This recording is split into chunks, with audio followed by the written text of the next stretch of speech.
خیر، آج کے اس تفصیلی تجزیے میں خوش آمدید۔ آج ہم ایک ایسے ماخذ پر بات کر رہے ہیں جو وجود کے آغاز، انسانی نفسیات اور تنازعات کی بالکل بنیادی جڑوں کے بارے میں ایک حیران کن اور وسیع بیانیہ پیش کرتا ہے۔ چلیں سیدھا موضوع کی طرف چلتے ہیں۔ یہ متن کوئی عام پرانی کہانی نہیں ہے، بلکہ ایک ایسا فریم ورک ہے جو یہ سمجھاتا ہے کہ انسان آج بھی اندرونی اور بیرونی کشمکش کا شکار کیوں ہے۔ اسکرپٹ بتاتا ہے کہ یہ ساری کہانی آسمانوں کی ان بلندیوں میں شروع ہوتی ہے جہاں ایک ایسا فیصلہ لیا گیا جس نے ایک کائنات کی تاریخ بدل کر رکھ دی۔ کہانی کے بالکل آغاز میں ہی ایک بے حد ڈرامائی سوال سامنے آتا ہے، ذرا اس پر غور کریں۔ متن کے مطابق جب انسان کی تخلیق کا اعلان ہوا تو فرشتوں نے پوچھا، کیا تو زمین میں اسے بنائے گا جو اس میں فساد مچائے گا اور خون بہائے گا؟ یہ سوال فوراً ہی اس پوری کہانی کی اہمیت اور اس میں چھپے خطرات کو بے نقاب کر دیتا ہے۔ نورانی اور مکمل طور پر فرمانبردار فرشتے ایک ایسا اندیشہ ظاہر کرتے ہیں جو واقعی آگے چل کر زمین کی سب سے بڑی حقیقت بننے والا تھا۔ یعنی کہانی کے بالکل شروع میں ہی امن اور فساد اور زندگی اور خون ریزی کے درمیان ایک واضح لکیر کھینچ دی گئی تھی۔ اور پھر اس کے جواب میں خالق کی طرف سے ایک حتمی اور فیصلہ کن جواب آتا ہے، یقیناً میں وہ جانتا ہوں جو تم نہیں جانتے۔ یہ ایک کمال کا مکالمہ ہے جو ایک شاندار ردم قائم کرتا ہے۔ فرشتوں کے خدشات کو رد نہیں کیا گیا، بلکہ ایک ایسے علم کی طرف اشارہ کیا گیا جو ان کی سمجھ سے کہیں بالاتر ہے۔ اور سچی بات تو یہ ہے کہ یہیں سے وجود کی اس پوری کہانی کا رخ طے پاتا ہے۔ یہ جواب اس بات کی ضمانت ہے کہ اس مٹی کے پتلے کی تخلیق کے پیچھے کوئی بہت ہی عظیم مقصد چھپا ہے، ایک ایسا مقصد جو خون ریزی اور فساد کے خطرات سے کہیں زیادہ بڑا ہے۔ تو اب چلتے ہیں کہانی کے پہلے حصے کی طرف، آسمانی تمہید اور مٹی۔ اب ذرا روشنیوں سے بھری اس وسیع آسمانی محفل کا تصور کریں۔ وہاں فرشتے قطار در قطار موجود ہیں، ہر طرف ایک بے پناہ نور ہے اور مکمل خاموشی ہے۔ اور پھر اس نورانی محفل کے بیچ میں زمین کی تاریک اور بے جان مٹی سے ایک انسانی ڈھانچہ بنایا جاتا ہے۔ یہ ایک خاموش اور کھوکھلا وجود تھا جسے ابھی اپنے مقصد کا انتظار تھا۔ یہاں ماخذ دو بالکل مختلف رویوں کا موازنہ کرتا ہے جو بہت دلچسپ ہے۔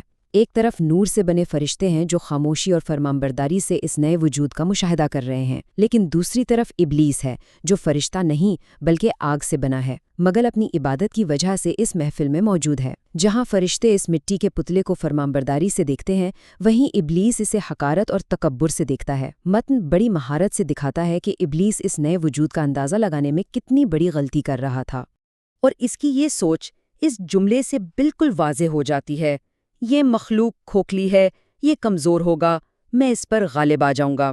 یہ وہ لمحہ ہے جہاں تکبر کا بالکل پہلا بیج بویا گیا۔ ابلیس اس بے جان مجسمے کے گرد گھوم کر اسے کھوکھلا پاتا ہے اور یہ نتیجہ نکالتا ہے کہ یہ کمزور ہے۔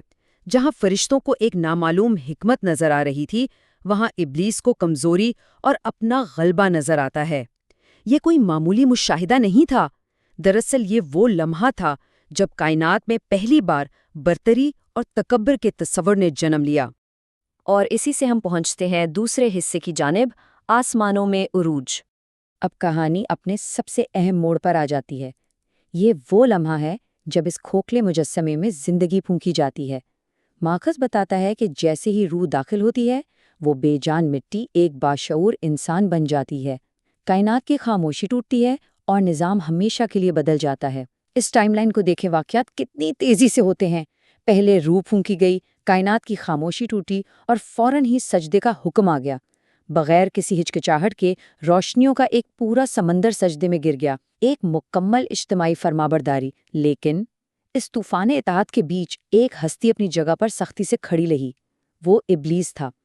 کائنات کے اس لمحے میں جہاں ہر چیز اطاعت کے اصول پر قائم تھی، اس نے نافرمانی کی بنیاد رکھ دی۔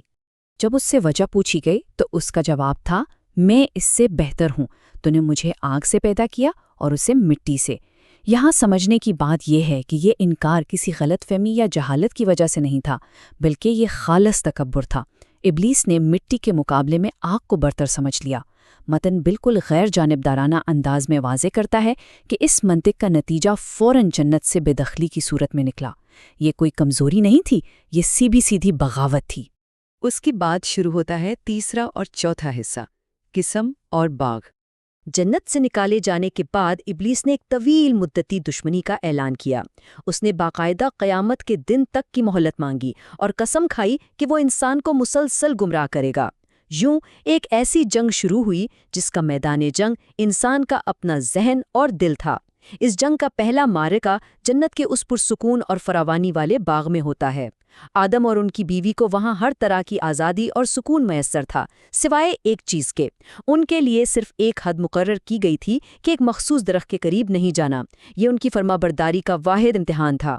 اور پھر دشمن نے اپنا وار کیا۔ متن بڑی خوبصورتی سے بتاتا ہے کہ اس نے کوئی طاقت استعمال نہیں کی، بلکہ خود کو ایک ہمدرد اور مشیر بنا کر پیش کیا۔ اس نے دل میں وسوسہ ڈالا اور کہا، یقیناً میں تمہارا خیر خواہ ہوں۔ اس نے یہ باور کرایا کہ وہ درخت تو دراصل ہمیشہ کی زندگی اور طاقت دے سکتا ہے۔ یہ جملہ صاف ظاہر کرتا ہے کہ جھوٹی ہمدردی کتنا خطرناک اور خاموش ہتھیار ثابت ہو سکتی ہے۔ اور جیسے ہی انہوں نے اس درخت کا پھل چکھا، جنت کی حقیقت فوراً بدل گئی۔ ان کا لباس چھن گیا اور تاریخ میں بالکل پہلی بار انہیں شرمندگی کا احساس ہوا۔ ماخذ ہمیں یہاں ایک بہت ہی گہرا سبق دیتا ہے کہ انسان کا سب سے بڑا دشمن کبھی بھی دشمن کے روپ میں سامنے نہیں آتا، وہ ہمیشہ ایک پرکشش وعدے اور خیرخواہی کا لبادہ اوڑھ کر آتا ہے۔ چلتے ہیں پانچویں اور چھٹے حصے کی طرف، نزول اور پہلا خون۔ زمین پر اترنے کا حتمی فیصلہ سنا دیا گیا۔ اب زمین محض ایک قیامگاہ نہیں تھی، بلکہ ایک میدان جنگ تھی، جہاں انسانوں کو ایک دوسرے کے خلاف کھڑا ہونا تھا۔ لیکن ساتھ ہی خالق کی طرف سے ایک مستقل ہدایت کا وعدہ بھی کیا گیا تاکہ انسان تنہا نہ رہے۔ اور یہاں آتے ہی آسمان کی وہ اندیکھی جنگ ایک نظر آنے والی زمینی حقیقت بن گئی۔ ماخذ ہمیں آدم کے دو بیٹوں قابیل اور حابیل کی کہانی کی طرف لے جاتا ہے۔ دونوں نے قربانی پیش کی، لیکن قبول صرف ایک کی ہوئی، اور بس یہیں سے زمین پر تنازع کی پہلی باقاعدہ بنیاد پڑی۔ قربانی کے رد ہونے سے قابیل کے اندر حسد اور تکبر پیدا ہوا۔ اب ابلیس کو یہاں کسی قسم کی طاقت کی ضرورت نہیں تھی، اسے تو بس انسان کے اندر موجود جلن اور ذلت کے خوف کو ہوا دینی تھی، اور اس کا نتیجہ دنیا کا پہلا قتل۔ فرشتوں نے کہانی کے بالکل آغاز میں خون ریزی کا جو سوال پوچھا تھا، وہ اب زمین پر ایک انتہائی ہولناک حقیقت بن چکا تھا۔ اور اب ہم پہنچتے ہیں اختتامیہ پر، دھوکے کی جاری جنگ۔ یہ قدیم کہانی دراصل ایک بہت ہی موجودہ اور متعلقہ نفسیاتی فریم ورک پیش کرتی ہے۔ یہ اس جنگ کی نشاندہی کرتی ہے جو آج بھی ہر انسان کے اندر جاری ہے، یعنی دھوکے، لالچ اور وسوسوں کی ایک اندیکھی جنگ۔